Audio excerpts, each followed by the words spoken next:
For Coach Carlos Semisco and his IPFW Mastodons, their task is simple. Defeat Quincy University and they move on to the GLVC playoffs. Lose and they have to root against Kentucky Wesleyan. Hi everybody, I'm Mike Maas, joined as always by Jay Webb Horton. Jay Webb, this ball game today is very critical for IPFW. Big game. As you said, we must, if we win, we move on. If we lose, we got to cheer for Kentucky Wesleyan. Keys today, control the tempo, cut down turnovers. We had 23 turnovers last game, and that was critical to our loss. The other thing is, we know that Quincy runs a multiple type of offense. So you must communicate, knowing where the screens are, whether we're going to fight through the screens or maintain our position with our people. So that communication becomes critical. I think Quincy knows they must defend the three against us because we have been outstanding at the three. They too must cut down their turnovers. They're averaging 23 turnovers a game, and that's been year long, so that's in our favor if they continue that pace. And I think the other thing they said, they must control the tempo. So if we do the things we do and do it well, we should go on and play down in Evansville next weekend. Emotion will play a big part in today's game. IPFW lost a tough one-point game here Thursday night. Quincy beat St. Joe on the road, and it's senior day. Well, I think our seniors must step up today. I think Mandy Lovelace must really have the game of her life, help us rebound inside. But we must forget the last game and play hard today and then get a chance to play next Thursday and Friday. It's IPFW against Quincy University. A spot in the GLVC Conference Tournament is on the line. It's coming up next here on College 56 Sports.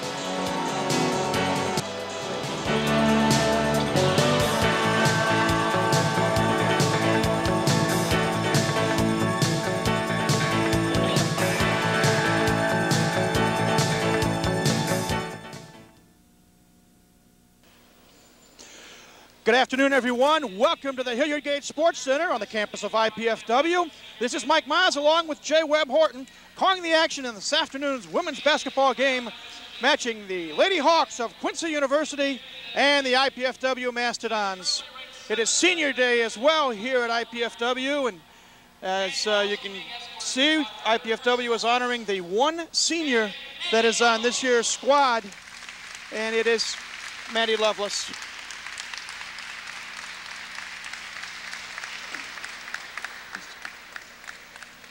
Mandy Lovelace, 6'2" senior, the only senior on the team. Escorted by her parents.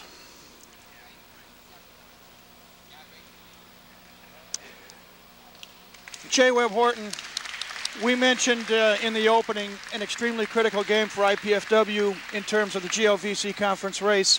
A victory ensures a spot in the tournament next week. A loss, and we have to rely on Wisconsin Parkside defeating Kentucky Wesleyan. Your thoughts on this matchup as we get ready for the tip-off? Well, as a coach, anytime you can control your own destiny is what you want to do. And we have that situation where IPFW controls its own destiny. So if we do what we're supposed to do, cut down the turnovers, be mentally tough and play hard, then we should be in the tournament for the first time in 3 years.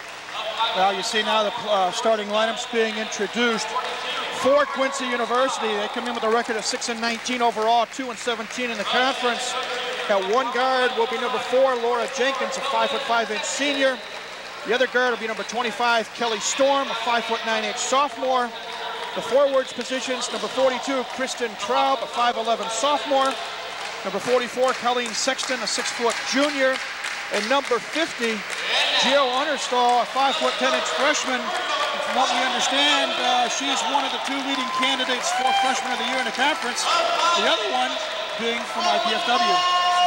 Yeah, Trish Fleming's had an outstanding year, and her and the young lady from Quincy, from what we've heard, are on the cusp of going to be, one of those girls is going to be Freshman of the Year. So I like the way Trish has done, and I think if she has a good game today, she may be able to solidify that position. You just saw Trish Fleming. She's one of the starters. Trish is a 5'10" freshman. Other starters for IPFW, number 22, Shani Smith, a 5'8" freshman at one guard. The other guard, leading scorer for IPFW, number 32, Jamie Holderman, 5'10" junior. Now, little forward will be number 54, Tiara Dudley, a 5'10" freshman. And at center, the lone senior on the team, number 42, Mandy Lovelace. So, as you see, look at the team jumping up and down. Carl Semisco in his first year here at IPFW, and And to think, Jay Webb, last year this ball club was 2-25 overall. As we get ready for tip-off, the team is 12-13 and with a chance to make the GLVC tournament. Well, I think that if you were to look at coaches of the year in this conference, he would have to be considered because you're looking at an 11-game turnaround, and he's lost some players. So to be 13-13 is, I think, an accomplishment of he and Coach Bolton. Opening tap was controlled by Quincy, but violation stepping on the baseline. So the ball goes over to IPFW.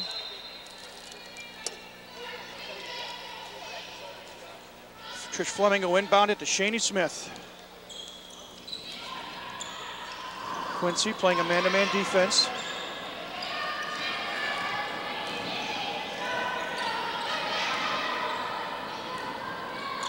Jamie Halderman, first shot of the game, no. Rebound controlled by the Quincy Hawks, Kelly Storm. She really didn't square up that time, Mike. That wasn't what I'd call a really good look. Three-point shot by Storm is no good, but putback also missed by Understall. We got a whistle on our first foul of the afternoon. And it is on Trish Fleming, who said her first, team first. And the Hawks will inbound it underneath their own basket.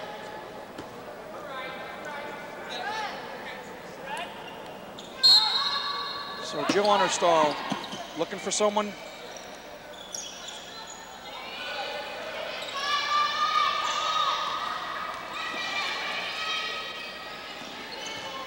Now, interesting configuration where they're bringing their center out on top. 12 on the shot clock.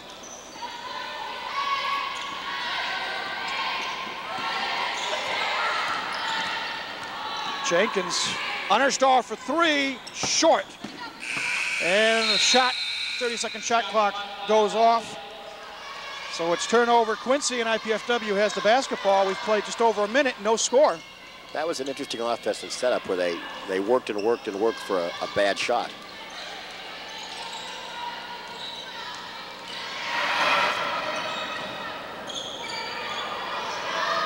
Trish Fleming for three, yes. Trish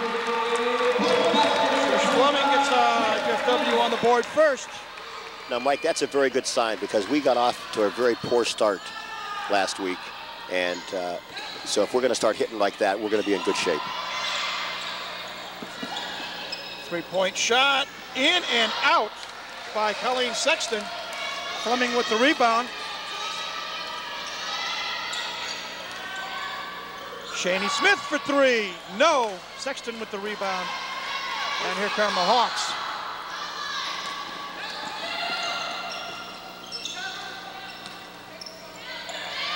Three-point shot on the way, no. Offensive board, however, by Kristen Traub. And we have a traveling call. Right now, it looks like Quincy's not afraid to take that three-point shot. No, and they aren't a very good three-point shooting team.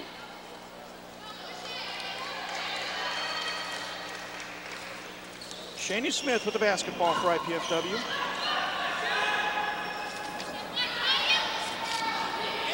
Jamie Halderman looking for some help.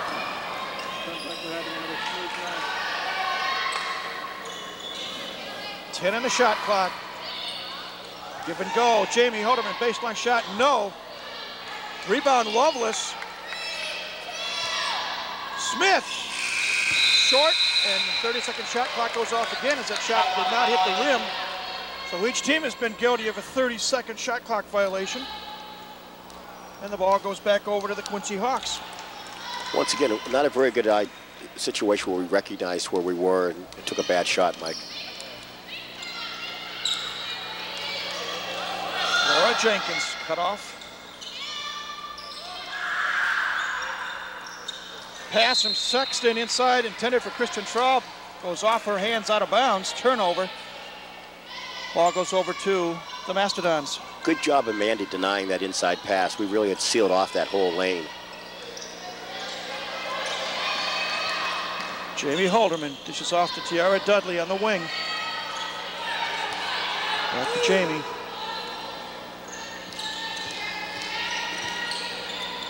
Fleming pops, no. Rebound, Traub. Both teams ice cold from the floor so far. Inside pass, Colleen Sexton's shot is no good, but she is fouled and will go to the free throw line. Foul is on Mandy Lovelace, her first, team second.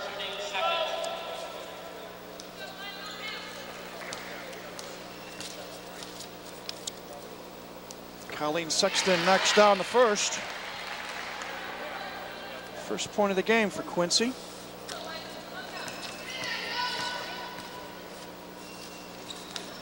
Second one good as well. Makes the score 3-2. IPFW with the lead and the basketball as Quincy comes up with some full court man-to-man pressure.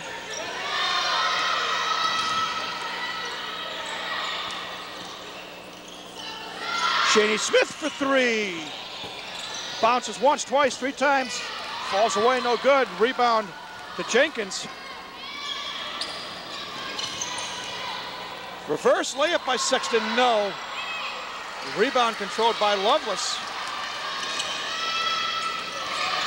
And both baskets seem to have a lid on it. Jamie Halderman double teamed, ball knocked out of bounds. Substitution, Cara Moore, number 12, 5'7" sophomore, makes her first appearance of the game, replacing Tiara Dudley. It will be Mastodon basketball.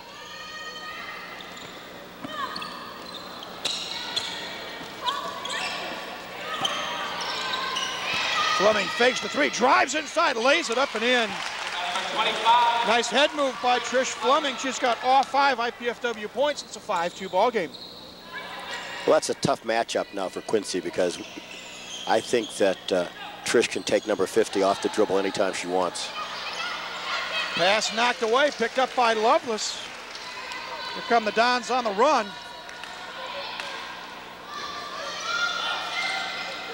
Jamie Halderman for three, yes. Jamie's first bucket of the day. Makes it 8-2, and we have our first timeout. 15:09 left, 8-2 our score, IPFW on top. We'll be back in just a moment.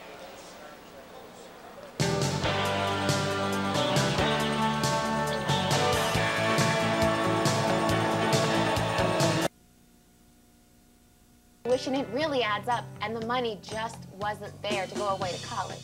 And with a 2-year-old, my housing options were kind of limited anyway. And the truth is, I really wanted to keep my job and stay close to home. Going to IPFW made all that possible. IPFW? The best choice I ever made. Indiana University, Purdue University, Fort Wayne. The right school, right here, right now.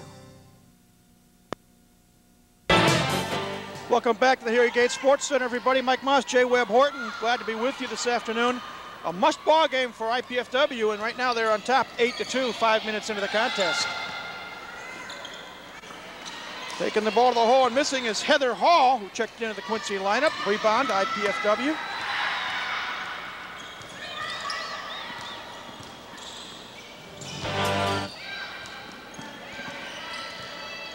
Shaney Smith takes a strong shot, blocked by Jill Hunterstall.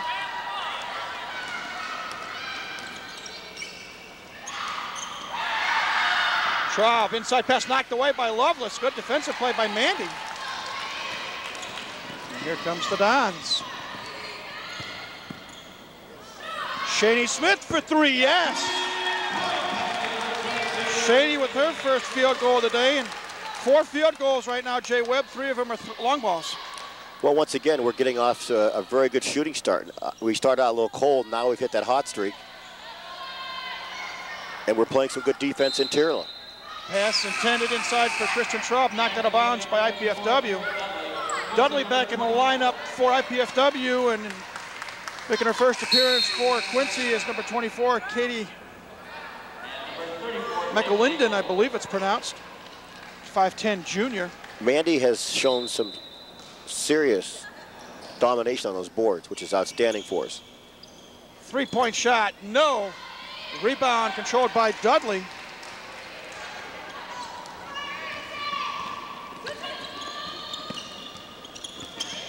Don's on an 8-point run, 8-0 run right now.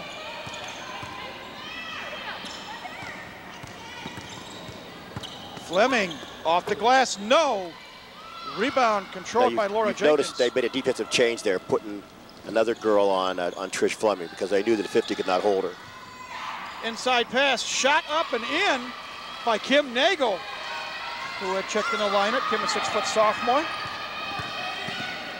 Cara Moore comes right back, misses. Understall with the rebound. She had a good look. I mean, a very good move to the hole.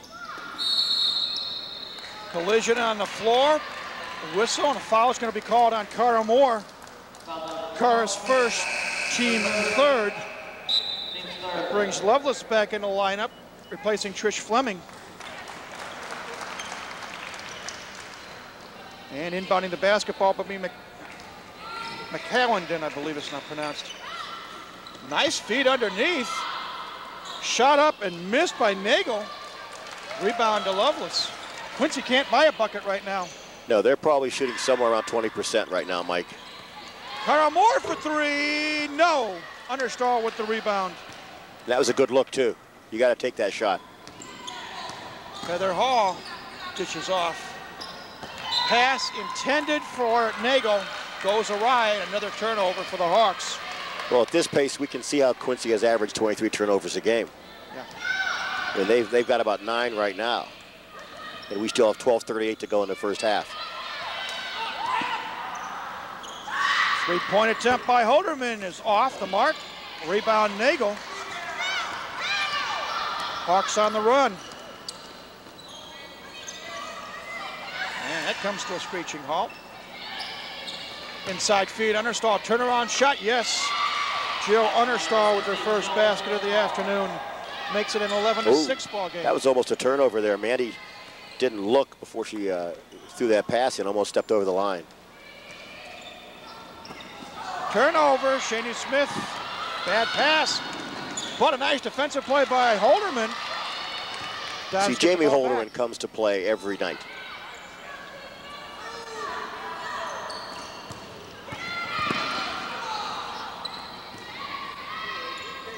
Shani Smith faked the three. See, now we are not moving. We're a little stagnant here on defense. Holderman takes it to the glass. No, she has fouled, and Jamie O head to the stripe, shooting 2. See, one of the things that happens, in order to sometimes establish your outside game, your perimeter people must put the ball on the floor and go to the hole. So that person cannot come up and just be in your belly button. And I think when Jamie does that, you'll see her be able to give a step fake and then pull up and take the jump shot. That foul was on McCallendon, her first, team first. Holderman makes the first free throw. Fleming back in the lineup for the Dons, replacing Moore. And Kelly Storm back in the lineup for Quincy. Second free throw good as well. 5 points now for Jamie Holderman. And it makes it a 13-6 ball game.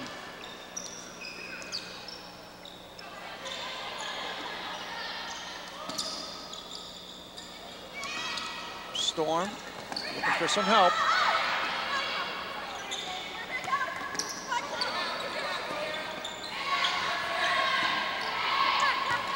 Storm inside the glass. Dishes off, shot up and in by McCallendon.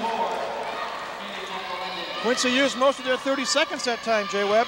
Well, once again, they got inside the perimeter and was able to dish off for about a little 9-foot jump shot there. Reach around foul going to be called on McCallendon. Now 24 is questioning that call, but 99.9% of the time, when you do that reach around, that foul will get called. Well, that is her second, team second, and she will take a seat on the bench. Replaced by number 23, Kim Newman, a 5'11 sophomore. Cara Moore back in the lineup, replacing Shani Smith for IPFW. IPFW will inbound it. Trish Fleming looking for somebody. Ball knocked out of bounds. 10:53 left here in the first half. 13-8 our score, IPFW on top. A win clinches a spot in the GLVC tournament next week for IPFW. which would be a great accomplishment for this girls program. Quincy extending their defense right now. Holderman has a shot blocked out of bounds. Dons will retain possession. You may have heard Carl Semesco holler motion. 14 in the shot clock. Down to 10. Cara Moore stops, pops, and hits. Cara on the board with 2 points. The lead is 7. Nice feed inside, shot up and in by Nagel. 34 works for young ball players. 34, watch how hard she works to set up and give a good target. Now what's happening there, Mike, is that our guard is not in any way negating that passing lane. So that wasn't really Tierra's fault that that ball got inside there. Good hustle there on the part of Trish Fleming to knock that ball out of bounds. Cara Moore missed a 3-point attempt. Substitutions for Quincy. Jenkins back in, number 4, and this is Christian Traub, number 42. Fleming to inbound it, looking for somebody, ball knocked away, but picked up by Trish Fleming.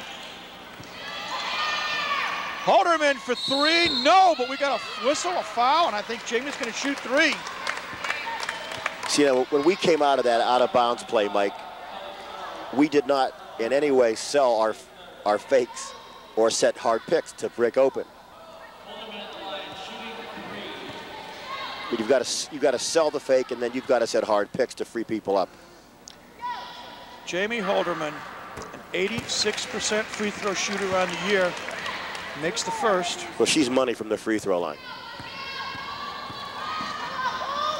Former Columbia City product. Now we jinxed her.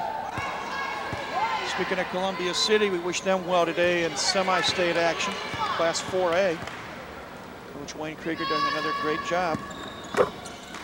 Holderman hits 2 out of 3. Give her 7 points on the day, and it's a 17-10 Mastodon lead. Nagel, nice feed. Jenkins, back in Nagel. Rolls around a few times, but it drops. Kim Nagel, look, all of a sudden, has a half a dozen points. See, we've got to clog that middle more. We're giving them too many good looks in there.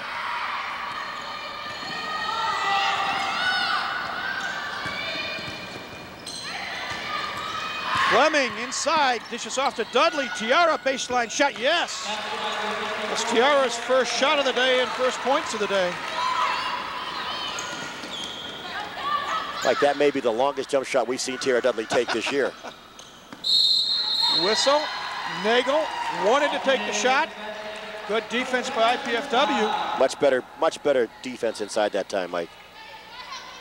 On the possession, ball goes over to IPFW. 9 minutes left here in the first half. 19-12 our score. IPFW on top. Nice feed. Holderman shot up, no good, but Jamie is fouled again. And she will shoot 2 more free throws. Jamie Holderman is tough. She is, I'm telling you, Mike, if you see her fighting a bear, I'd give the bear a gun. I'm telling you right now. Because that is one tough young lady. She comes to play every game, plays hard, understands now that they're contesting us outside. So she's taken to the hole, knowing at 86%, she's almost pure money to make free throws. Averaging 19.4 points a game, leading scorer on the team. Makes them both. Well, she's got to be one of the contenders to be all conference this year. She's already got 9 points here, and we've only played 11 minutes. Now, if you look at the battle inside, look at Tiara and 34. They are having a war. I mean, they're going to get to know each other really well by the end of this game. Inside feed, Traub, spin move, shot up and in. Nice move by Kristen Traub, her first points of the afternoon. And it's 21-14 now.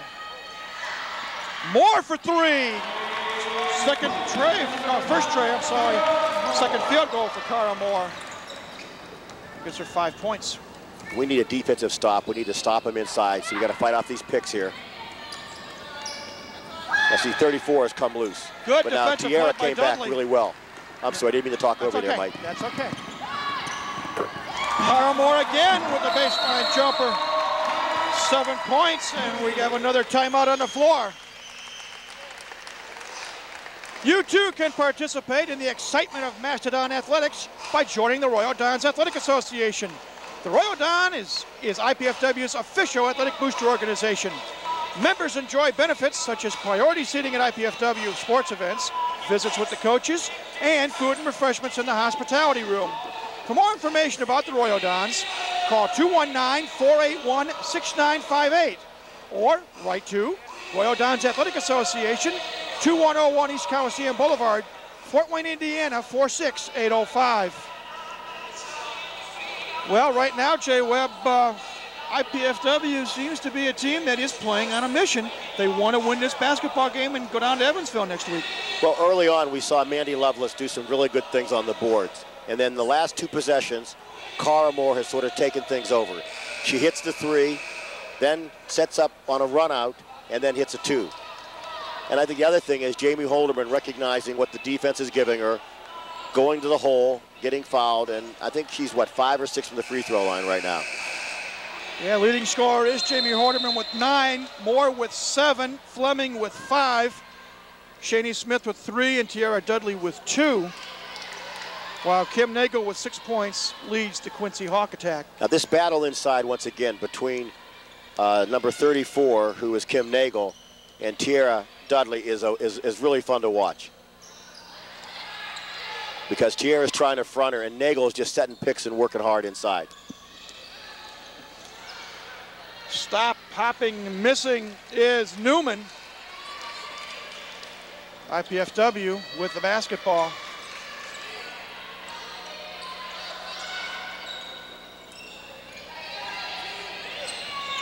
Halderman fakes the 3, drives baseline, stops, pops, whistle. Another blocking foul. This one, I believe, going to be called on Kim Newman. We'll see what's happening is that aggressiveness, that could have been called a charge. But she's already established the fact she's going to the hole, and the officials are going to give her that call. And back to the stripe once more for 2 shots is Jamie Holderman. First one is good. Utterhall and Colleen Sexton back in the lineup for Quincy. 7:23 left until halftime. Second free throw good as well. It is now 28-14. Dons have doubled up on the Hawks here in the early going.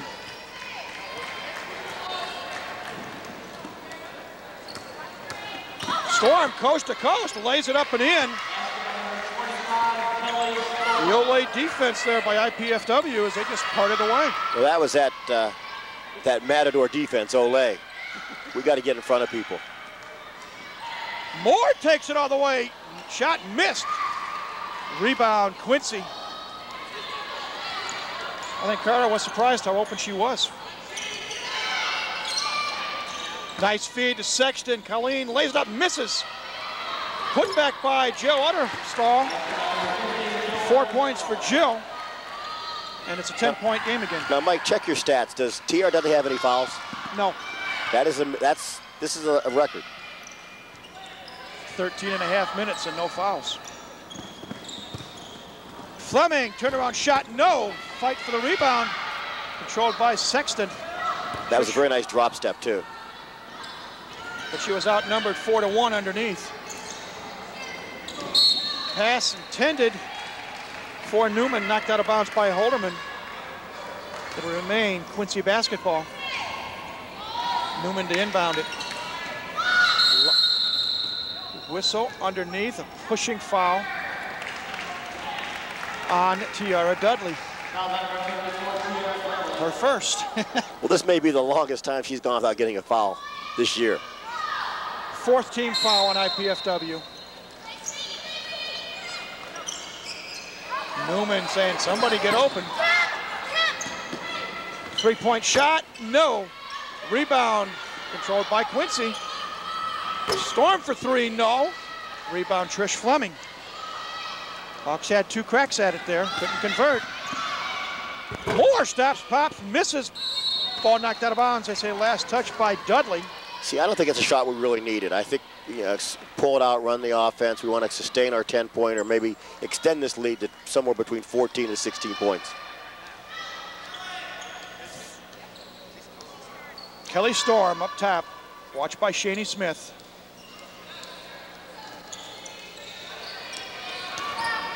Jenkins all the way, shot up, no. Jenkins thought she was fouled by Dudley, didn't get the call. I think Carl was talking about the fact that 44 instead of moving pick that time. Moore takes it all the way off the glass and in. Carter now with 9 points. Sexton underneath, shot, no. Jenkins misses the putback, but there's a whistle and a foul. And if you're IPFW, you don't like seeing a 5'5" point guard underneath getting offensive rebounds. Well, that should not happen. When dwarves go under with the Giants, dwarves should get crushed. Fouls on Jamie Holderman. Her first, team 5th, and at the line.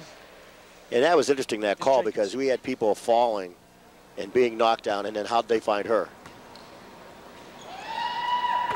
First free throw is good. First point of the afternoon for Laura Jenkins. I guess it could have been that movie, The Last Person Standing. Heather Hall back in the lineup for Quincy. Laura Jenkins, a 5'5" senior out of Heritage High School in Homer, Illinois. Makes the second. Quincy 4 of 4 as a team from the free throw line here in the first half. 30-20. Holderman for 3 off the glass. No. Sexton with the rebound for Quincy. Now this will be interesting watching Quincy press because they are really foot slow. Jenkins inside, pass for Sexton's. Colleen fouled by Dudley on a reach-in. Second one on Kiara, 6th on the team. That brings Mandy Lovelace back in the ball game. Well, Carl's going to the John Chaney theory, the Temple coach. That is, when one of your stars gets 2, then you must sit to the end of the half. Not a bad theory. And Temple's only won 15 games in a row. It was a great win over Cincinnati like last week. Jill Understall rather knocks down an 8-footer. Now we must sustain our mental toughness here so that we don't let this lead fall away. Right now it's at 8, 30-22, 4.5 minutes to go here in the first half. Fleming for 3, no. Rebound Moore, shot no good.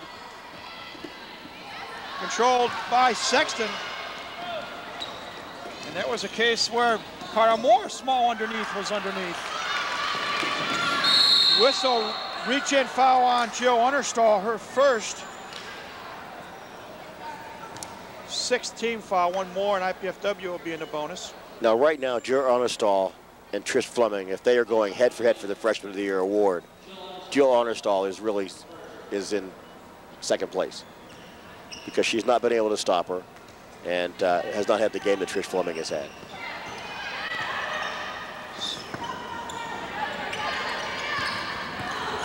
Jamie Holderman. This is off to Moore. Almost Nice a moving, pick by almost a Lovelace. moving pick. Give and go. Mandy Lovelace off the glass and in. Lead back up to 10, 32-22. Now we need to stop, and we would like to push this lead up to 14. Sexton baseline drive. Dishes off to Jenkins. Rebound by Lovelace. So they say a jump ball as Understall got her hand into it. And on the out under possession, Quincy retains the basketball. Well, see, one of the things you don't do, when you are tall, you don't bring the ball down to your knees where the little people can reach and grab it. Storm for 3, no. Rebound Lovelace. Here come the Dons. They got to push the ball. Nearly a double dribble there by Shaney Smith. Nearly as being kind. See, that's the illegal pick on Mandy. They missed her the first time. They got her that time. That is Mandy's 2nd, team 7th. So Quincy goes to the line here with 3:17 left in the first half. Well, the one thing you don't want to do when you're ahead is you don't want to stop the clock and let them score. At the free throw line will be Heather Hall. First time today. knocks it down. Heather, a 5'7" sophomore from Esmond, Illinois. Second one, no good. Stops a string of 5 straight converted free throws by Quincy. Lovelace with the rebound, and here comes IPFW.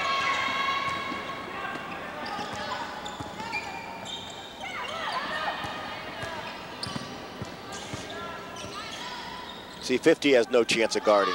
Cara Moore for 3. Chris Fleming. Cara Moore, 2 trays, 3 deuces, 12 points. Well, you got to like that 3. I mean, that was somewhere in the 765 area code because that was outside. That was almost NBA range 3 there, Mike. The lead back up to 12, 35-23. Sexton underneath, off the glass and in. Well, see, we are not sealing her off well at all inside because we got behind her and then she just turned and put the ball in. Lovelace was on the wrong side that time.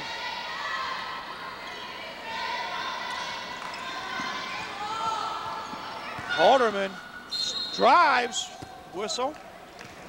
See, once again, see, Jamie's making the referees make a call.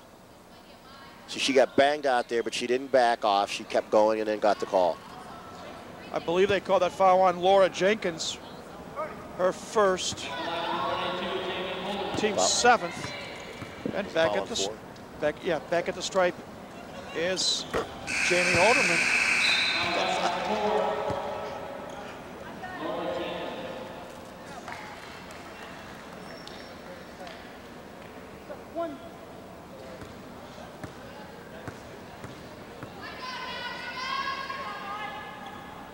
Second free throw good. That's 7 in a row, 10 out of 11. Here for Jamie Halderman at the free throw line. She's got 13 points.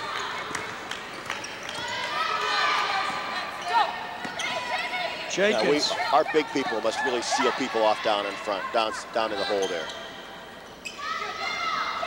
Understall way up on top, drives though, however, shot off the glass, no good. Whistle underneath and a rebound. Let's see who they call it on. Well, 44 was... Colleen Sexton, her first. Yeah, she was riding over the back there. This time it's Cara Moore heading to the stripe. The first person other than Jamie Halderman to attempt the free throw this afternoon for IPFW. Cara Moore, a 79% free throw shooter. And we jinxed her. Rebound off to Quincy. Hawks down by 12. Hall drives and going to call blocking foul on Shani Smith. Well, see, defense is played by moving your feet, and we did not move our feet that time. You know, once there's 2 dribbles, and then you reach, you're going to get that. You're going to get that called against you every time. Free throw is missed. Controlled, rebound controlled by Lovelace.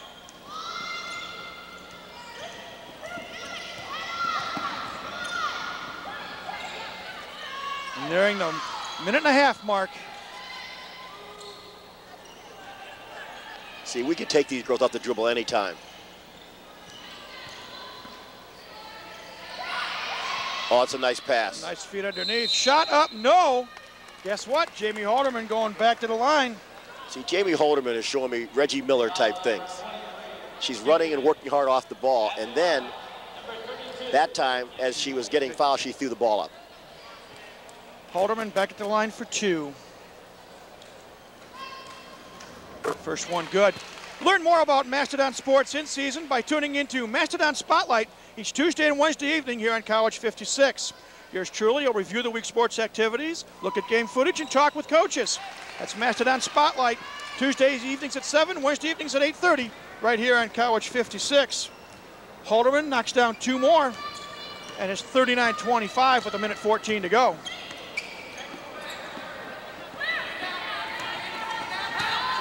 Understall all the way, shot no. Rebound Lovelace. Well, she short-armed that thing. That was an alligator arm on that shot. Ball knocked away by Quincy. Battle of the 12s. Hall driving on Moore. Shot no. Understall with the board. Shot blocked by Lovelace. They kick it out. Jenkins for 3. In and out. No. Rebound knocked out of bounds. And they say last touched by IPFW. Saw a little of everything there, everything but a basket. Lob pass for Sexton, shot up and in. Colleen Sexton now with 6 points. 35 seconds left until halftime. We've got about an 8-second differential here, so we want to work it down, use some clock. No, Carl Moore decided not to. Unless you get the open shot and make it. 41-27, 16 seconds left. Well, now we want to play good D. We want to stop them, take this lead in. 7 seconds, lap pass to Sexton underneath. Whistle, traveling call. As Colleen Sexton took one too many steps, and with 4 seconds left, the Dodgers will inbound it. Fleming to Moore. Cara from midcourt, stops, pops, no. Falls short. We come to the end of our first half of play. And as the teams head into the locker room, it's IPFW 41, Quincy 27. We'll take a break. You'll see some good things happening here at the university. And we'll come back later for second half action.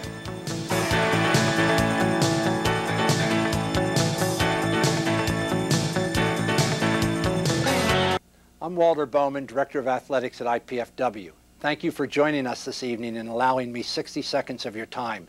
Since August of this academic year, you have both read and heard of our drive for Division I status. The Executive Board of the Royal Dons Athletic Association, our associates in Business 100, and hundreds of constituents like yourself have all joined together with a single purpose, Division I athletics for you and the Fort Wayne community. At present, we are exploring many possibilities for potential conference affiliation, along with expanding the base programs offered. Recently, the faculty approved the addition of men and women's indoor and outdoor track, bringing our offerings to 16 varsity programs.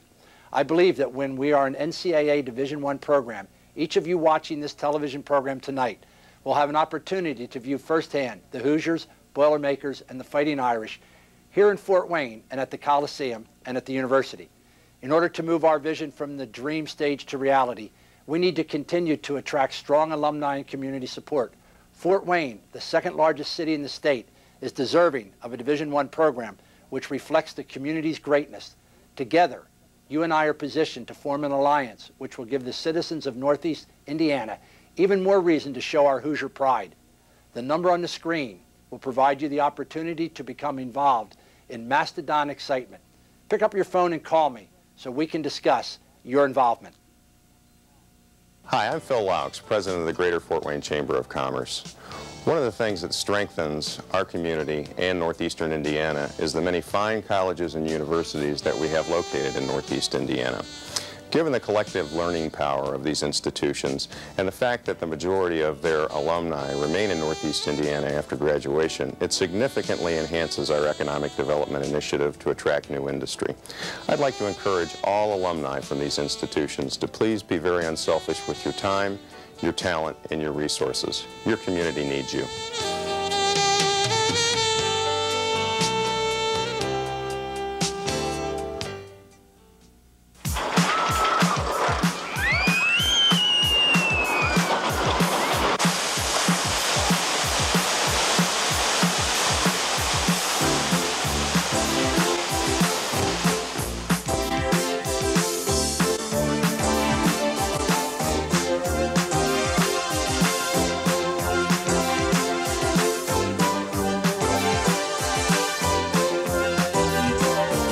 Remember the first time you got on one of those exciting rides at the amusement park?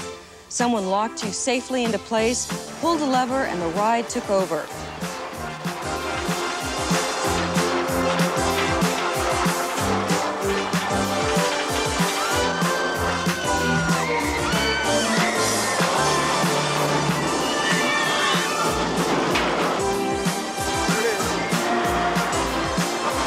It took your breath away. And when the ride stopped, you were really surprised at how fast your adventure ended. And maybe, just maybe, you would ride it again. You had the courage to take that step and try something new. Others have taken that step, and because of their courage, you were able to enjoy that ride. Those people designed and built almost everything you see here. The people that built all this are engineers. And now you are going to find out about their dreams, their designs, and their jobs. Have you ever thought about becoming an engineer? Do you know what they do every day at work, or what they had to study in school to become engineers? The engineers you will meet today will tell you about the kinds of things they design and build to make our lives safer, easier, and more fun. And they will tell you about themselves and the enjoyable lives they have because they have the courage and persistence to follow their dream to become engineers. You will meet students who, just like you, are planning for their future, planning now for the kind of life they want in the years ahead. Planning to be an engineer could be the way to start building the life you've always dreamed of. Right now is the time to test the waters. All you need is a plan, some courage, and some real determination to take that ride. I'm a civil engineer. Civil engineers design many things that make your life easier. It's civil engineers that design ways to carry water to your home. When it rains, sewers designed by civil engineers carry the water and waste safely to a treatment plant and then on to lakes or rivers. Without engineers, there would be no cities. We help design and build the tall buildings where people live and work. There are many other kinds of engineers. Electrical engineers design and build computers, stereos, and electrical systems that provide the power to run almost everything. Chemical engineers design the plants that produce such things as gasoline, cosmetics, medicines, plastics, and tires. Mechanical engineers design the factories that build automobile engines that run our cars and air conditioning systems. They also design and build all types of machines. All of these different engineers start with an idea, create a plan, and then turn their idea into reality. And a career in engineering, that takes planning too. It's tough work, requires persistence, but the payoff is worth it.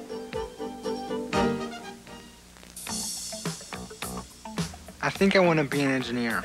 I'm already starting to look at the classes in high school I'll have to complete so that I can get into a good engineering school. Engineers need to study science and math and English and history. It's like the big ride at the amusement park. I wasn't sure that it was for me. Just like I thought science and math would be too tough. But now that I'm into it, these courses are really exciting. You just break down science into things you already understand, like biology. It's just learning about living things, like plants and animals. Physics is a study of what happens when energy and water mix together in our world, like light and sound, baseballs and bats. Chemistry teaches us about materials and how they are changed to make products we can use, like water. If you heat it, it changes into steam. Did you know that it was an engineer that learned how to capture steam and make it move a train? My friends still tell me that I'm crazy to study this stuff. But when my counselor showed me that engineering is where the jobs are, I decided that studying is worth it, and I'm going to stick with it.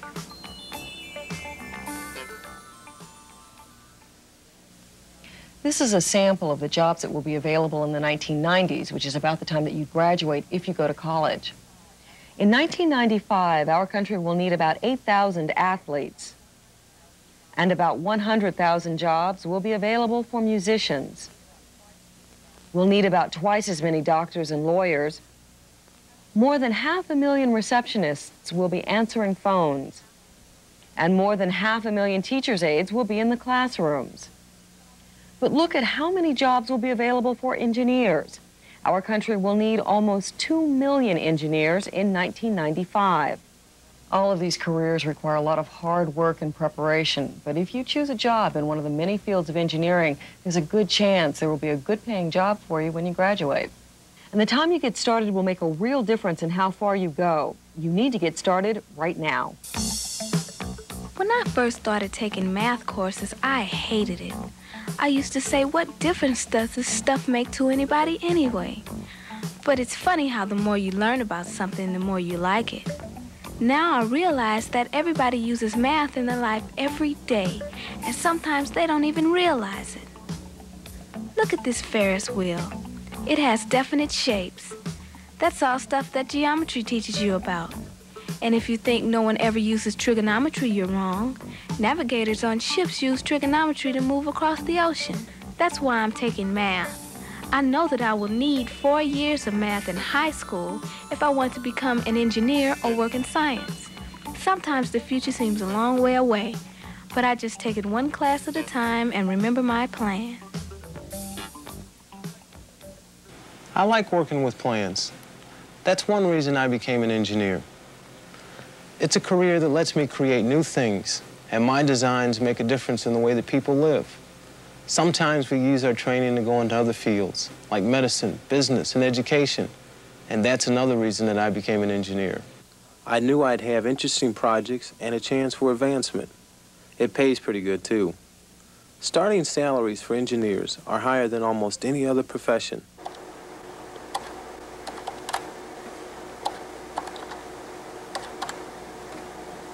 You'll have to work hard to prepare for a job in engineering, but it's worth it.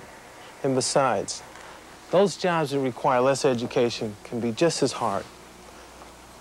And being unemployed, that's the hardest job of all. What do I have to show for it? I feel like I've really done something important with my life. The community respects my profession, and I can afford the kind of life my family deserves. The rest of your life is just ahead. What kind of life will it be? It all depends on the choices you make during the next few years. Engineering is one rewarding choice for you to consider carefully. Becoming an engineer will pay off in rewards like a good job, chances to move up the career ladder, a chance to try new things, and enough money to enjoy the world you helped to build. For some of us, those are very big dreams, but you can make them come true. Take a chance on yourself and have the courage to dream a new dream. Test yourself, and don't let anybody say that you can't do better and be better. You can, and there are people out there who will help you. Remember the exciting ride at the amusement park? There was someone there to make it a fun, safe ride, someone to guide you. At school, teachers and counselors know how to help you design a plan of action that will help turn your dreams into reality. But there are some things you must do for yourself, like sitting down to study and working hard to make good grades. But remember the rewards, whether it's engineering or some other exciting career.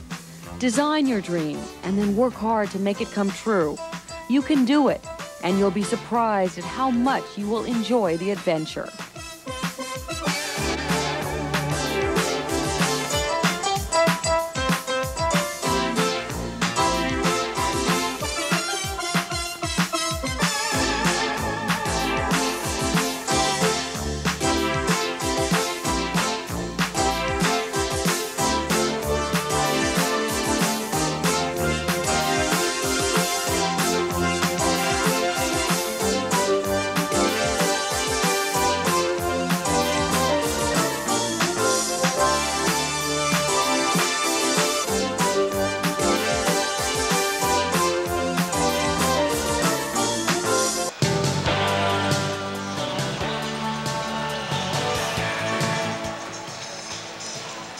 Welcome back to the Hilliard Gate Sports Center, everybody.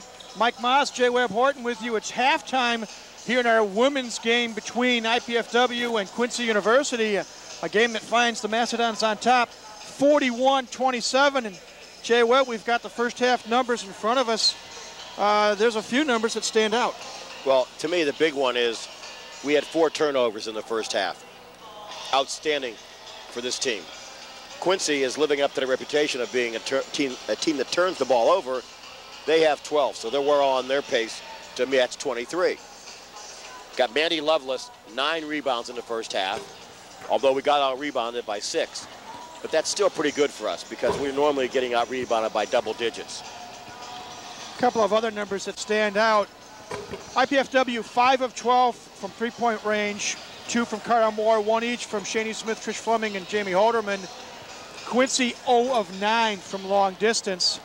And perhaps the other killing statistic, IPFW 12 of 14 from the free throw line, 12 of 13 by Jamie Holderman. Quincy only 5 of 7, and that's a big difference as well. You saw the graphic on your screen a moment ago, what this basketball game means to IPFW. They are tied for 8th place with Kentucky Wesleyan right now in the GLVC standings. A win here this afternoon qualifies IPFW for the conference tournament next week in Evansville. Even if Kentucky Wesleyan defeats Wisconsin Parkside in the game that's going on at the same time as this one is, the reason IPFW will qualify is because they defeated Wesleyan twice in head-to-head meetings. A loss today, however, God forbid a loss for IPFW, and a win by Kentucky Wesleyan will send Wesleyan to the tournament. Should both teams win, both teams lose, IPFW goes. So a lot at stake, and I know Carlos Semesco is thinking, well, we're up by 14, but he realizes that there's 20 minutes to go. Well, we have blown bigger leads. So you cannot go to sleep and think this game is in the bag. But that does not say that this team can show some maturity today and attempt to sustain this 14-point lead.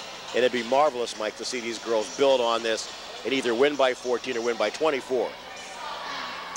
We want to remind you that the telecast of this IPFW women's basketball game is brought to you in part by Pizza Hut of Canterbury, featuring famous Pizza Hut pizza.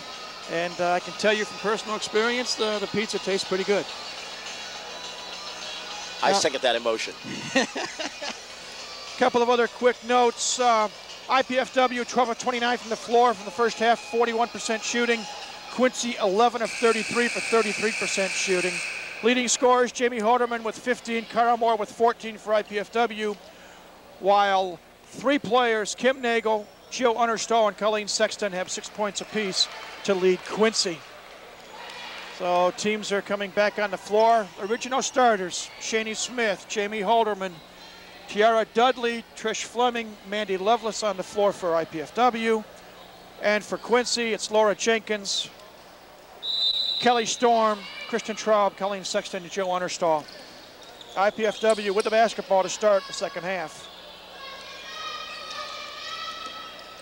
I'm hoping this half, Mike, that the other girls understand, as Jamie Halderman did, that we can go to the hole and get fouled and take advantage of that situation, because Quincy's foot speed is not that great.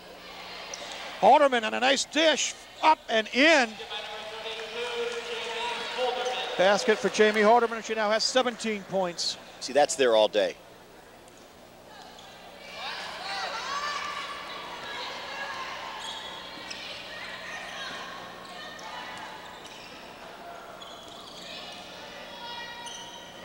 Perimeter passing on the part of Quincy. They're looking for somebody to break through inside. Storm cut off. Understall, 15-footer. Jill Understall has 8 points now. Mike, we spent 20 minutes watching this Quincy offense, and I have not yet found a pattern. Ragtag, perhaps? Well, there's some screens and there's picks, but I have not seen a pattern at all that says they do this and they do that. Shot by Halderman, blocked by Sexton. Bit of a surprise there. Sexton stops, pops, misses. Traub with the offensive rebound, puts it up and in, and she is fouled. And there was a case of not blocking out. Right, we did not block out well, but also we did not challenge the girl with the ball. No one went out and challenged her to stop her from that penetration. That foul was on Trish Fleming, her second, team first. Kristen Traub makes the three-point play. Conventional. She now will take a seat on the bench, replaced by Katie McAllendon. Now see, this is a token press. This is just a press to make us run time. They are not showing us a hard press. Halderman, watched by Kelly Storm. Ball nearly knocked away from Shani Smith. Now we've got a whistle in the infamous... Well, number 4, that's a foolish foul. Ticky-tack foul. You are 20 feet from the hole, and you're going to put your hand on someone. Hand she check. might have been checking her purse. First team foul the second half on Quincy, second foul on Jenkins. Halderman like a free throw from 16 feet. 19 points now for Jamie Halderman. It's just at her season average. But Jamie Halderman's automatic in that situation. Good defensive play by Tiara Dudley, intercepting a pass intended for Sexton.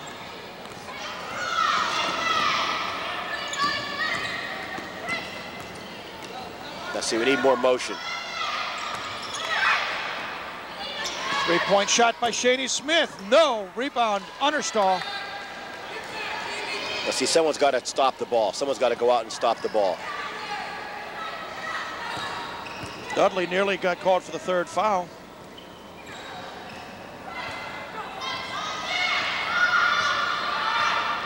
This is interesting. Let's have a 13-second dribble pattern. Understall, baseline jumper is good. Joe Understar now in double figures with 10 points. And you're right, a unique offensive pattern there by Quincy. And they cut the lead to 11, 45-34 as we near the 17-minute mark.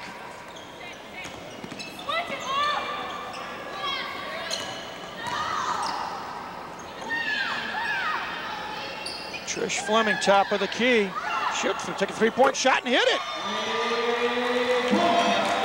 Third field goal of the afternoon, second trade now for that Trish. Is good recognition. 44 backs up.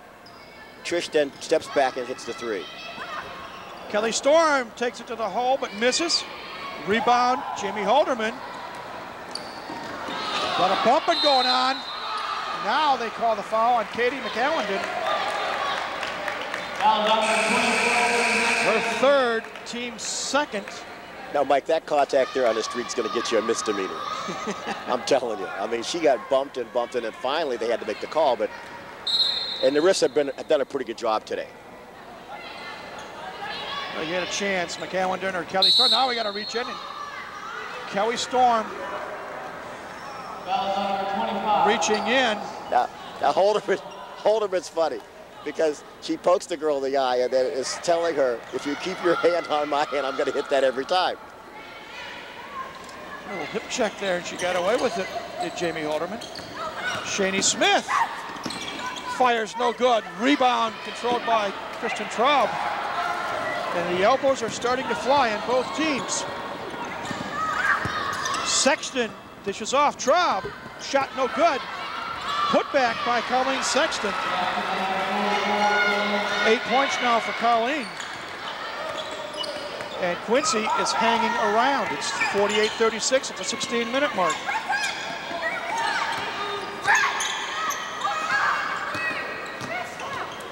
Shani Smith, short. Ball goes out of bounds. Dudley couldn't get to it. Ball goes over to Quincy. Cara Moore comes in the lineup replacing Lovelace.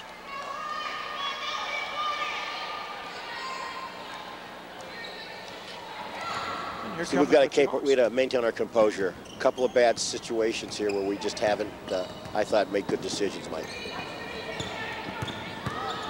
McAllendon, whistle, traveling call on Katie McAllendon.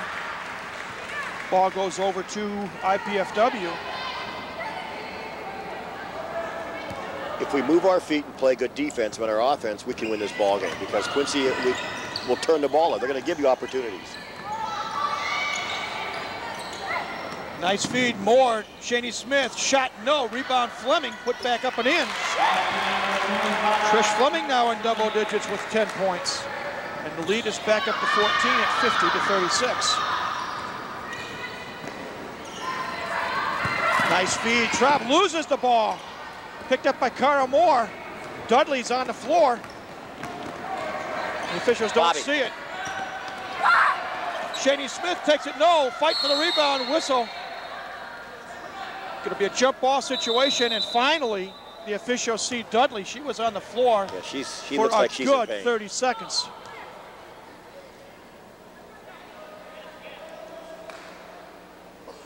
Let's take a look at the replay here, Jay Webb, see what happened. It looks as though she comes over, that this girl hits her. There it is. And The foot in the face. Foot in the face. But now Tiara Dudley's tough. She may come out of the game, but she'll be back. It's a nice hand from the crowd. The coaches were telling me the other day in the weight room, she was pressing 145 and was not pressing that much when she got here. So she's another one. If she's fighting a bear, you better give the bear some help. Tiara will sit down now, still a little bit woozy.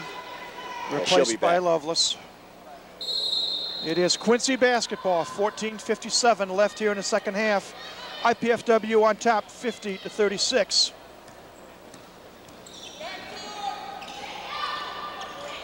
Nice feed to Sexton. Nice feed from McCowenden to Sexton, and Colleen Sexton now has 10 points. We'll see Carl Yelda in backdoor. Shani Smith stops, pops, no. Rebound controlled by Katie McCowenden. Hawks with a chance to cut the lead to 10 or possibly 9 with the tray. Jenkins thought Kristen Traub was going to go all the way through. Kristen stopped, so it's turnover Quincy. See, once again, there's that lack of communication that hurt them and helped us. Because you articulated that very well. She thought that girl was going to go through, and then she stopped. Shani Smith, watched by Laura Jenkins. Cara Moore stops, pops, no! Rebound controlled by McCowenden. Hawks trying to run a little bit. Something they haven't done much of today. Sexton way out on top. Pass intended for Traub. Good defensive positioning by Trish Fleming there. Prevented Traub from getting the ball. Otherwise, she runs Trish down and it's a foul. See, we denied that spot there. That's her second turnover on that same pass. Cara Moore inside, Jamie Holderman, left-hand layup is good. 6 points in the second half, 21 points in the game for Jamie Holderman. And we've got a whistle and a timeout called by Quincy at the 13:39 mark. Bring IPFW head men's volleyball coach Arnie Ball into your home each Wednesday and Thursday evening this season, leading all the way up to the 2000 NCAA Men's Volleyball Championship Tournament. Arnie joins assistant coach Mark Franke to review the Volley Downs progress, discuss highlights, meet with players, and look ahead to upcoming volleyball action. So tune into the Arnie Ball Show Wednesday evenings at 9 and Thursday evenings at 7 right here on College 56. And Jay Webb, you and I were here last night. Over 2,100 fans saw IPFW defeat Ball State in MIVA action. Let's take a look here at a replay of that last bucket. Nice feed inside to Jamie Holderman, and good fundamentals. Jamie took it and used her left hand to bank it in off the glass. Well, you saw two things there. You saw the fact she uses the left hand, which is for all young ball players. You want to learn how to shoot with either hand. And the second thing was her move to go to the hole. She sealed off the defender with her body and then was free to go to the hole with the left hand. So, as you said, a very sound fundamental move. Getting back to volleyball, that was fun last night. Watching, and it was a scary thought having Arnie Ball come into your home. But he does an outstanding job here as a coach. And I thought the players really showed good resolve after losing the first game and then coming back and winning in 3. Volley Downs ranked 8th in the country. They've won 7 matches in a row. Nice feed to Kelly Storm, but she's double teamed. Ball knocked away. Cara Moore, coast to coast, lays it up and in. First points in the second half for Cara. She now has 16 points in the game. Well, 44 was in trouble if that was a track meet. What you call a sprinter against a shot putter. Before the shot, foul is called on IPFW. Shani Smith guilty of the infraction. That is her second, team second here in the second half. Wholesale changes for Quincy. Heather Hall, Kim Newman. See, Unnerstall's back in. Kim Nagel. Jenkins. Inside feed to Newman. Ball taken away by Holderman.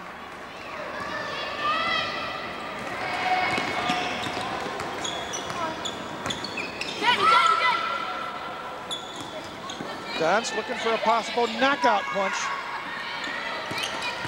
Holderman, nice feed to Love. The shot is blocked by Unnerstall, but Jill's going to be called for the foul. Her second. And there again, Jay Webb, a nice feed. Holderman inside, looking for Lovelace. She's solid. She's solid as a rock, Mike. Mandy Lovelace at the line for the first time today. I think Man's like a 62% free throw shooter. First one is good. She knocked down the first one. 3 points on the afternoon. The lone senior on this team, which bodes well for IPFW next year. Second one good as well. IPFW, 14 of 16 at the line. That's 88% by my quick math. When you look at what they've done with young people, Carl and Bob have done an outstanding job. Feed inside, ball knocked away. Controlled by Shaney Smith. Looking for numbers. They bring it back up top.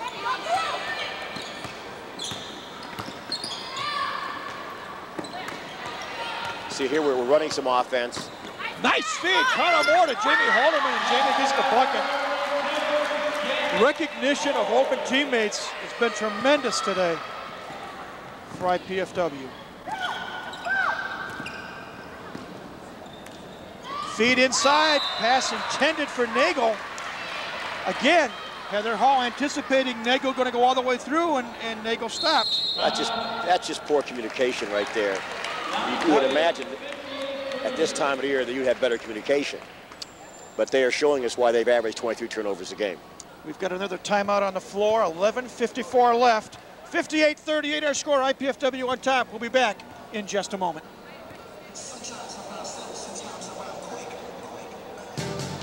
Engineering so I could get a better job without giving up the job I've already got. Of course, getting a degree without going into debt was pretty high on my list too. And I wanted the kind of education that I could only get in smaller classes with the professor's full attention. IPFW offered me all of that. And the Purdue engineering degree is going to look pretty good on my resume. Going to IPFW is the best choice I ever made.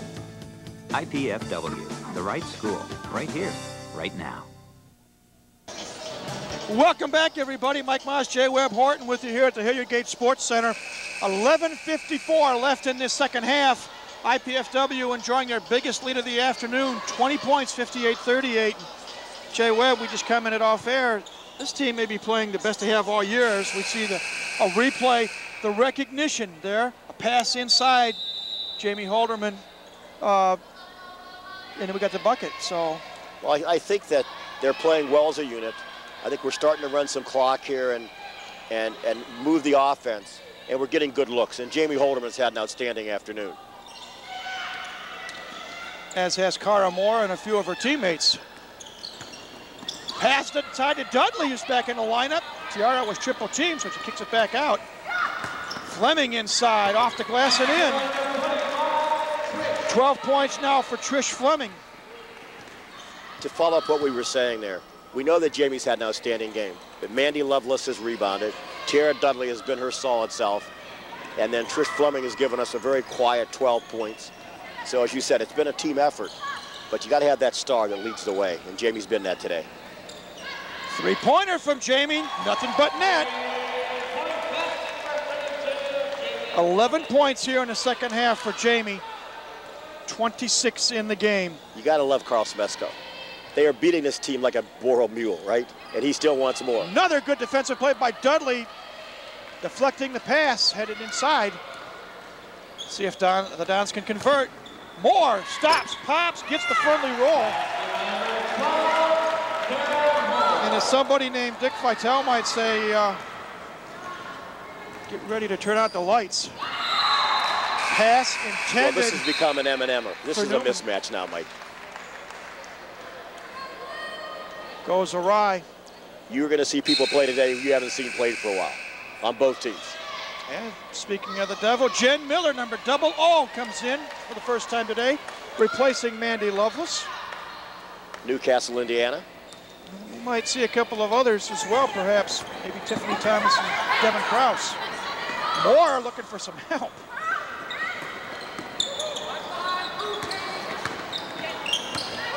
Cara Moore takes it inside, left-hand shot, no. Offensive rebound, Miller. Jen puts it up, it's no good, but she has fouled and she'll go to the stripe for 2. Jill Understall commits the foul, her 3rd, team 5th. At the line, Jen Miller, 6-foot sophomore. A little short in the first one. Jen Miller is also a volleyball player. 44% free throw shooter coming in. Gets 1 out of 2. Makes the score 65-39.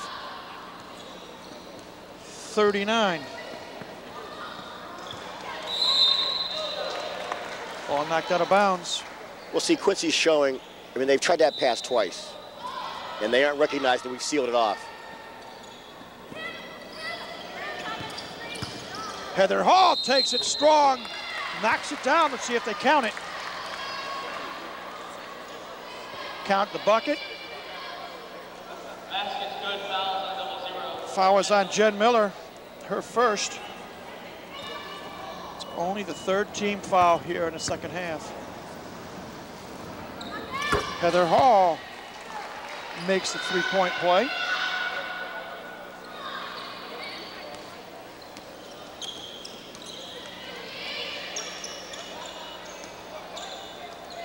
Makes it 3-point shot by Cara Moore off the iron, no good. I think there's some confusion on the scoreboard. 3-point shot, in and out. Rebound Understall. Jill puts it back up, no. Rebound Holderman.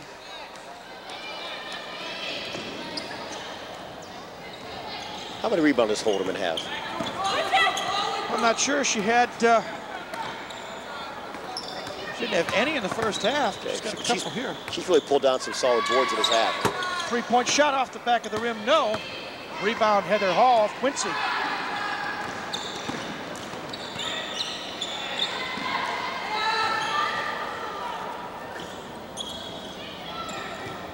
Under 9 minutes now. Oh, nice play by Jamie Holderman. Takes it all the way in, lays it up and in.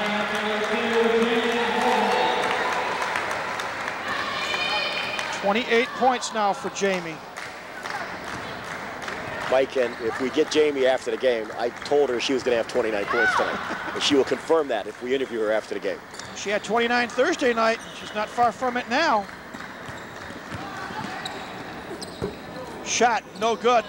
Rebound controlled by Holderman. She's done a lot of rebounding here in the second half. Moore inside. Let's see if they call the charge. Cara Moore guilty of the charge. That's her second foul. That's a good call. And despite the fact we're winning this game, I think the refs have done a very good game tonight, this afternoon.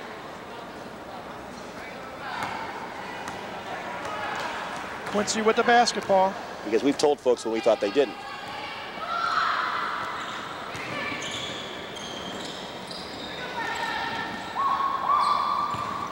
It's Kelly Storm trying to go inside. She's cut off. 8 in the shot clock. Left-handed shot. No. Fight for the rebound. Controlled by who else? Jamie Holderman. Now we're going to run the offense here.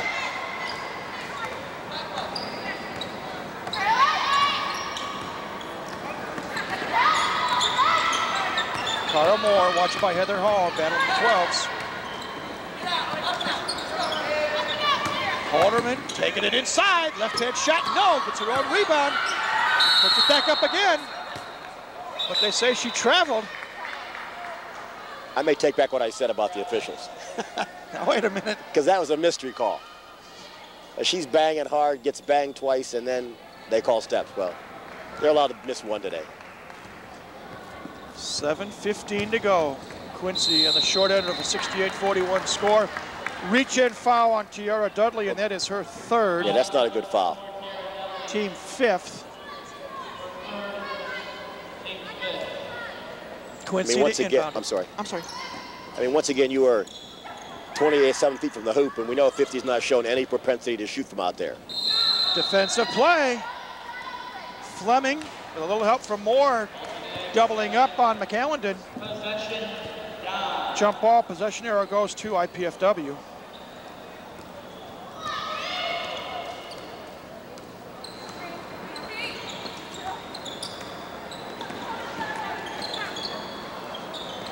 Under 7 minutes now.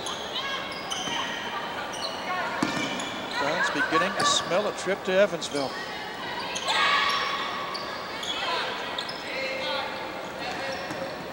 Six on the shot clock. Trish Fleming stops, pops, and no. Rebound, Dudley. Puts it back up, strong. Doesn't make the shot, but Tiara's fouled. And again, Tiara in the right place at the right time, the offensive rebound.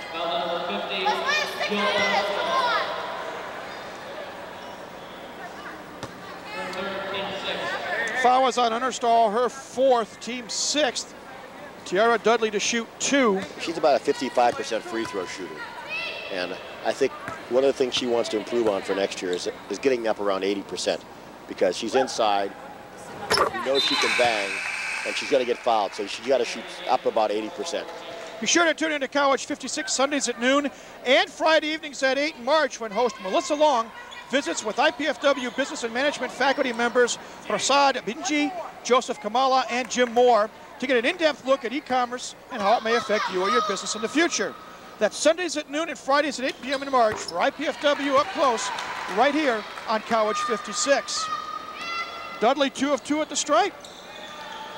Makes it 70-41. Well, Mike, we had to lobby Bernie to take this act on the road and go down to Evansville and televise from down there. Oh, don't tempt me. You won't get an argument.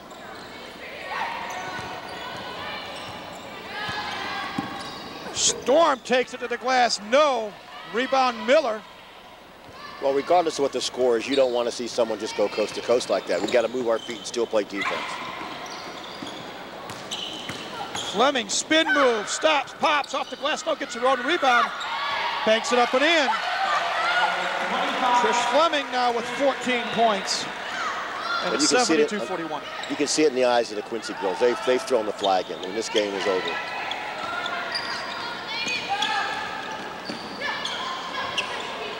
Three-point shot by Katie McCallan and off the iron, no good. Rebound, Kelly Storm. Kelly is fouled by Cara Moore. It's Cara's third, team sixth. As Colleen Sexton checks back into the Quincy lineup, replacing Kim Nagel. And Mandy Lovelace checks back in. Let's see, with 5:40 to go, Jay Webb, the only senior in the team. Let's see how long Mandy stays in the ballgame. She replaces Tiara Dudley.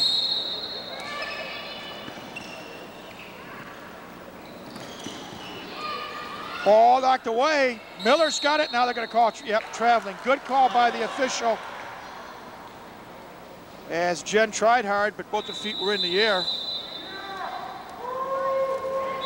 Whistle, and now Tiffany Thomas makes her first appearance of the afternoon for IPFW, replacing Cara Moore. Cara has 18 points. Cara had a solid performance today. She really did. Understall banks one in off the glass. Makes it 72-43.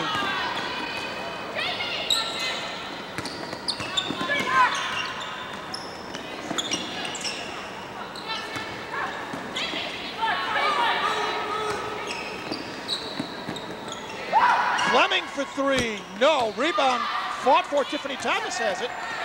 And the Dons like, well, they say it didn't hit the rim, so Fleming has to force another one. Misses. Understall with the board. I thought that shot hit the rim, Jay. I thought it did too. Bounce pass inside to Sexton. Ball knocked away. And they say over and back. Touched by Quincy, over and back. So turn over to the Dons. And Devin Krause, number 33, 5'6" freshman from Garrett, making her first appearance, replacing Jamie Holderman, and I don't think we'll see Jamie the rest of the way. Well, I called 29, she got 28. I've got 28, yeah. Can we put one more on there somewhere? Talk to the official score.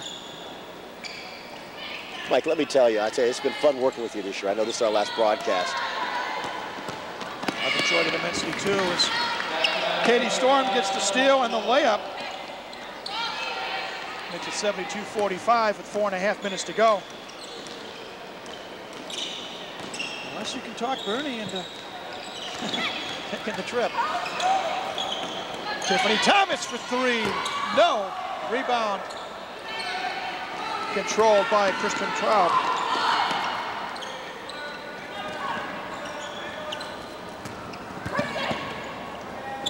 Understall hits another shot.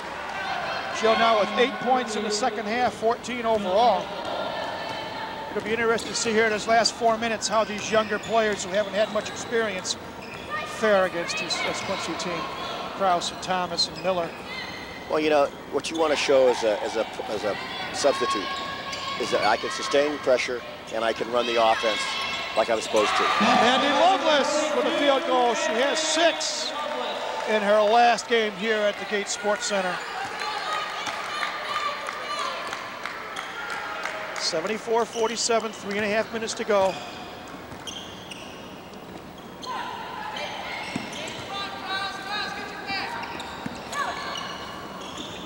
Kelly Storm drives on Thomas, stops, pops, and hits. Kelly Storm now with a half a dozen.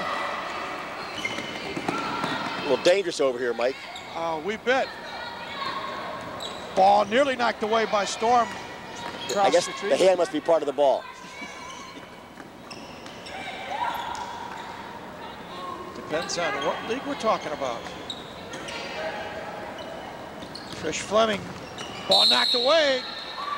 I believe that's going to be on Understall, and if it is, it's her 5th. That will be number 5. And Joe Understall will foul out with 14 points on the afternoon.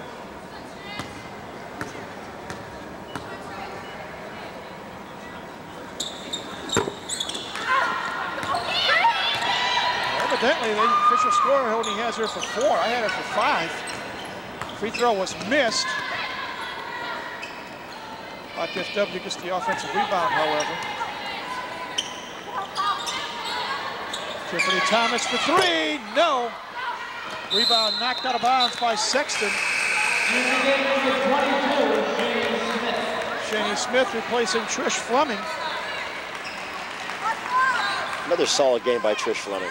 Laurence Olivier and Elizabeth Bernier star in this 1936 classic film adaptation of the Shakespearean romantic comedy in which girl meets boy, girl likes boy, and girl dresses as boy, unbeknownst to boy, to be able to spend more time with boy. That's As You Like It this Sunday evening at 9 right here on College 56. You got to be smarter than me to figure out that one. Tune in, find out. Kristen Traub fires, misses, gets the rebound. Sexton takes it hard to the glass, but she's fouled before she can take the shot by Shani Smith. It is Shani's 3rd. Team 7th, so Quincy will go to the line for 1 in the bonus with 2:02 left. Interesting promo there. We just read him as Bernie writes him. Colleen Sexton gets the friendly roll. Well, this has got to be nice for Coach not to have another nail biter. They lost an awful tough game Thursday night to Missouri St. Louis. Second free throw good as well. Well, this should be a nice springboard for the girls to head down to Evansville, because we know that if we are shooting from outside and play defense, this team can actually play with anybody. Ball taken away by Jenkins. 2-on-1 break. And Laura is fouled by Devin Krause, her first. This week on IPSGA Update, we'll show you highlights of the ISO banquet to kick off the Diversity Week at IPFW. On the Ins and Outs segment, correspondent Dan Westrick explains the ballot for the Decision 2000 Student Government Election. Plus, get the update on activities in the Student Government Association. That's every Friday at 1 p.m. on IPSGA Update right here on College 56. Well, that was an in and outer there. That ball was halfway down and then came back out. You know, also coming up on Tuesday night here on campus, Mike, is Danny Glover and Felix Justice will be right here in Gates Sports Center doing readings of Martin Luther King and Langston Hughes. So that should be a nice evening for the people in the community to come out and see a national, international star like Danny Glover. Free throw by Jenkins is good. She'll get the bonus. I enjoy Danny Glover, especially working with Mel Gibson. Second free throw, no good. Jen Miller with the rebound. Well, Jen Miller showing some hops here.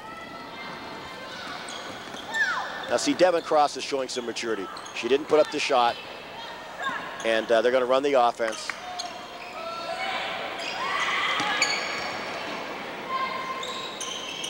Bernie, do you want me to get my...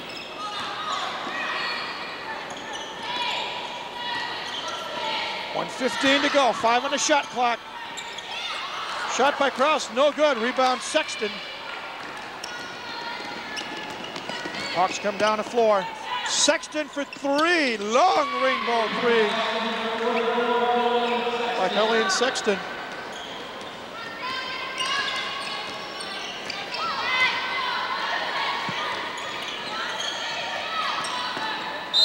Reach-in foul going to be called. Now that's Understall's 5th. And she will leave the contest, I do believe.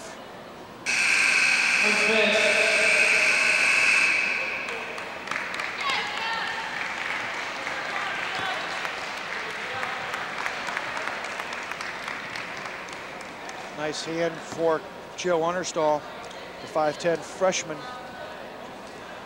She'll be replaced by Kim Newman.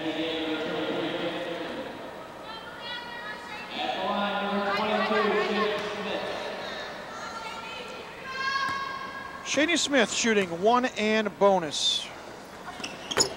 Short, rebound, Traub. She's about a 75% free throw shooter, too. 3-point shot on the way, no. Rebound, Traub. Kicks it all the way across. Another 3-point shot. This time it's good by Newman.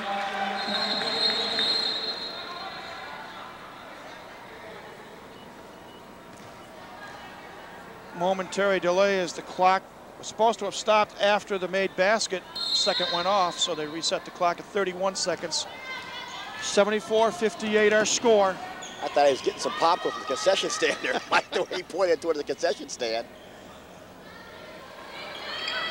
Inside pass to Lovelace. Mandy shot up and in. The senior, it's her 8th point, 76-58. 10 seconds left. Ball knocked away by Thomas. Tiffany drives, lays it up. No. This shot goes out of bounds. And it'll be IPFW basketball. Surprised they don't take Mandy out with 4 seconds, but Shani Smith, last shot of the game is no good. The horn goes. Final score, IPFW 76, Quincy 58. The Dons clinch a spot in the GLVC tournament next week in Evansville. Big effort all around. Yeah, you and Jamie both. Congratulations to IPFW. The players meet at midcourt. I'm Walter Bowman, Director of Athletics at IPFW. Thank you for joining us this evening and allowing me 60 seconds of your time. Since August of this academic year, you have both read and heard of our drive for Division I status. The Executive Board of the Royal Dons Athletic Association, our associates in Business 100, and hundreds of constituents like yourself have all joined together with a single purpose, Division I athletics for you and the Fort Wayne community. At present, we are exploring many possibilities for potential conference affiliation, along with expanding the base programs offered. Recently, the faculty approved the addition of men and women's indoor and outdoor track, bringing our offerings to 16 varsity programs. I believe that when we are an NCAA Division I program, each of you watching this television program tonight will have an opportunity to view firsthand the Hoosiers, Boilermakers, and the Fighting Irish here in Fort Wayne and at the Coliseum and at the university. In order to move our vision from the dream stage to reality, we need to continue to attract strong alumni and community support. Fort Wayne, the second largest city in the state, is deserving of a Division I program which reflects the community's greatness. Together, you and I are positioned to form an alliance which will give the citizens of Northeast Indiana even more reason to show our Hoosier pride. The number on the screen will provide you the opportunity to become involved in Mastodon excitement. Pick up your phone and call me so we can discuss your involvement. Hi, I'm Phil. At that point. Thank you. Welcome back here to the Hilliard Gate Sports Center, where IPFW has defeated Quincy 76-58.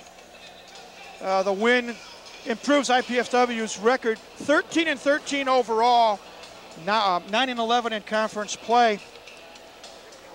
Let's get ready. We're going to turn it over to Jay Webb Horton, who has a special guest in junior, Jamie Holderman. You got to hire Colombo to... Hang on. Jay Webb, it's all yours. We're here with Jamie Holderman. Outstanding game today, 28 points. And Jamie, how's it feel to go to the tournament? It feels great. I mean, it's been a long time since IPFW has taken a team to the tournament, and you know it's going to be a battle all the way, but we're excited to get the chance to say we're one of the 8 teams that gets to go. Jamie, tell me how you approach every game. I love how you play. You work hard, you bang, you go to the hole. What is your mental approach to get ready for each game? I think basically is I tell myself every game I'm going to give an effort. You know, there's going to be games where I'm hitting and there's going to be games where I'm not. Well, games I'm not hitting, I just hope that I can pick up the defense and maybe get some rebounds, and then everything eventually falls in place as long as you give an effort. And that's what I try to tell myself each game. I'm going to work my butt off. I know you're a junior. You're going to get one more year eligibility. What do you look for next year for this team going into the tournament and down the road? Well, I think this year us getting into the tournament's going to do a lot for this program and getting us some respect, because that's something that this program obviously has lacked for a while. So for us to get into the tournament this year, being the first year for a long time, I mean, that's going to help our confidence a lot starting in next season. And one last thing, how many points did I tell you were going to get tonight? You said 29, but I do recall you said in the first half. That's right. And then I jinxed you. Yeah. Jamie, good job today. Thank you. Congratulations. We'll see you.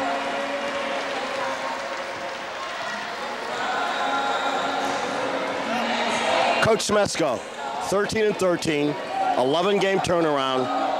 Tell me about it. Well, it's been a tough season. Just trying to build, try to develop a work ethic, try to develop an attitude that we can be successful. We've lost a lot of tough games this year, and you know, we're just trying to learn from each experience we had. I thought today, second half in particular, first 15 minutes, we had a better defensive effort than we've had in a number of games, and we deflected a lot of passes, forced a lot of turnovers, and you know, that really helps us on the offensive end when we get some turnovers and get some easy baskets in transition. What does it mean for you guys to go to the tournament this year? Well, it was our goal from the beginning. I don't think many people thought it was realistic, but I thought that we were a team that should be able to make the conference tournament, and went down to the last game. You know, we lost some tight ones down the stretch where we could have clinched it, and this was our last chance to get ourselves in, and you know, as far as I know, we're in. So, you know, we're going to start preparing for whoever it is we play next, and hopefully a good showing for IPFW in the tournament. What do you look for next year now? I mean, this year is almost done. You go to the tournament, but what's your goal for next year? Well, it's tough to even think about next year when you still got a conference tournament, but just build on what we started to improve next year upon what we've accomplished this year, and I think that's very reasonable. We're the youngest team in this conference, and you know, we have a chance to be one of the best teams in this conference. So we'll keep working. Hopefully this conference tournament experience will be, you know, we'll learn about the intensity tournament games are played at and how we're going to have to raise our level to meet that. So, you know, I'm just excited that we got a win and that we're probably in the tournament. Well, Carl, congratulations on an outstanding year, 13-13, 11-game turnaround. I think you've done a hell of a job. Thank you. I appreciate that. Okay, thanks, buddy. Thank you, Jay Webb, and thank you, Carl Smesko and Jamie Holderman. Again, a big win today for IPFW. We're going to take a replay, look at a replay here to show just exactly how well IPFW played looking for the open person. Mandy Lovelace, her last field goal here at the Gate Sports Center. Mandy finishing today with 8 points and 10 rebounds. I want to remind you to tune in to College 56 next Saturday afternoon at 1 o'clock for a replay of this women's basketball game we just had here with Quincy. That's next Saturday, February 27th, 1 p.m., the replay of the IPFW Quincy women's basketball game right here on College 56. Don't leave us. We're going to be coming back shortly with the men's basketball game. Jay Webb, we've got some of the final numbers, and I'll let you get acclimated, and I'll read some of them off. As a team, IPFW, 26 of 63 from the floor for 41%, 7 of 20 from three-point range for 35%, 17 of 22 at the foul line for 77%. They were led by Jamie Halderman with 28 points, 18 points for Cara Moore, 14 points for Trish Fleming, 8 points for Mandy Lovelace, 4 points for Tiara Dudley, 3 points for Shani Smith, and 1 point from Jen Miller. For Quincy, they were 23 of 56 from the floor for 41%, only 2 of 14 from three-point range for 14%, 10 of 13 at the stripe for 77%. They were led by Colleen Sexton with 15 points, Jill Understall with 14. Other quick scoring, Kelly Storm and Kim Nago with 6 apiece. 5 points for Kristen Traub, 4 points for Heather Hall, 3 points for Laura Jenkins and Kim Newman, and 2 points from Katie McCallendon. Rebounding 44-31 in favor of Quincy. Assist 14-10 in favor of IPFW, and another big stat here, turnovers 28 for Quincy, 8 for IPFW. Well, outstanding on our girls to have 8 turnovers, because Quincy did put some pressure on us and we were doing some things. But we said Quincy averaged 23 turnovers a game, and they exceeded that by 8, so they did what they've been doing all year. But outstanding job by our girls. We're going to the conference tournament for the first time in 5 years, and just a great year, 13-13, 11-game turnaround. As Dick Vitale would say, that's awesome, baby. And it's not over yet, because more than likely the Dons will play Northern Kentucky in round 1. They have played Northern Kentucky tough here at the Gates Center, and even just a couple of weeks ago up in Kentucky, they were down by 3 at the half, and they were tied early in the second half before fatigue set in. And in a tournament, anything can happen. So remember, down in Northern Kentucky, we shot 15% in the second half. I don't think this team is capable of shooting that poorly again. And you're on a neutral floor, anything can happen. Yep, it sure can, and again, we wish them well. A couple of quick program notes. Coming up next, the men's game here with Quincy. Next Saturday night, big volleyball match. Number 8 IPFW hosting number 7 Ohio State, and that'll be at 7 o'clock, so tune in for that. We want to remind you our program today was sponsored in part by Pizza Hut of Canterbury, featuring famous Pizza Hut pizza. We'd like to thank at this time the College 56 production crew, the IPFW athletic staff, the city of Fort Wayne, Comcast Cablevision, the IPFW Learning Resource Center, and especially the IPFW Office of University Relations and Communications for their contributions to this College 56 sports telecast. This telecast of IPFW sports is copyrighted and the sole property of the College Cable Access Center and IPFW. Unauthorized duplication, exhibition, rebroadcast, retransmission, or other use of this event without expressed written consent is strictly prohibited. We hope you've enjoyed our telecast of IPFW sports, and we thank you again for joining us this afternoon. For Jay Webb Horton, this is Mike Moss saying goodbye for now.